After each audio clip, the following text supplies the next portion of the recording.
In 1922, in a one-room house in Viper, Kentucky, no electricity, no running water, 14 children. A baby girl was born who would quietly save hundreds of 500-year-old songs from extinction. You've probably never heard her name. But if you've listened to Bob Dylan, Joan Baez, or Johnny Cash, you've heard her.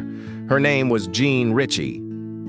Act 1. The World She Came From. 02110. Jane grew up in the Cumberland Mountains, where singing wasn't entertainment. It was survival. Families sang while they worked. They sang in church. And at night, on the front porch, the only stage Jean ever knew, they sang ancient ballads passed down by memory alone. No recordings. No sheet music. Just voices carrying songs across centuries. Her family was one of Kentucky's great ballad-singing families, though Jean didn't know that yet.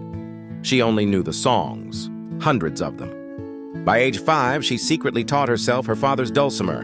By childhood, she had memorized more than 300 traditional songs that existed nowhere else on Earth.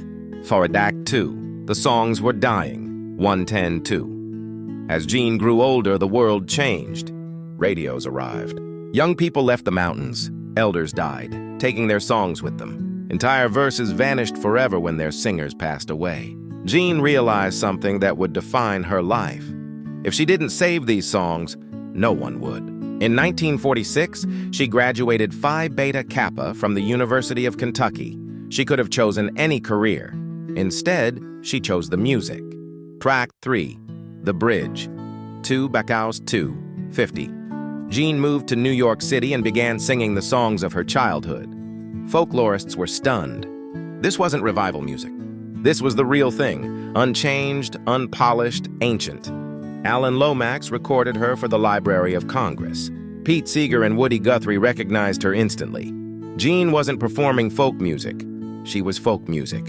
In 1952, she released her first album, introducing urban America to songs that had survived since medieval Britain. Then she did something remarkable. She traced them back. Track 4, Proof and Preservation, 25330. With a Fulbright scholarship, Jean traveled through England, Scotland, and Ireland.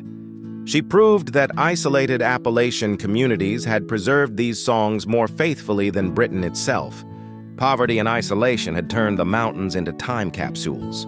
Jean also saved the Appalachian dulcimer, teaching it, recording it, and sparking a revival that made it a classic American instrument.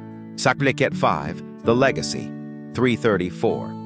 Bob Dylan borrowed her melody for Masters of War. Johnny Cash recorded her songs.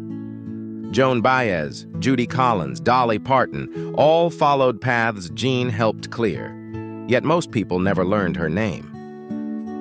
Jean Ritchie died in 2015, but her voice lives on in the Library of Congress, in every dulcimer played today, and in every folk song that still exists because she refused to let it disappear. Jean once said, "Folk music is a river that never stops flowing." She wasn't just describing the music, she was describing herself.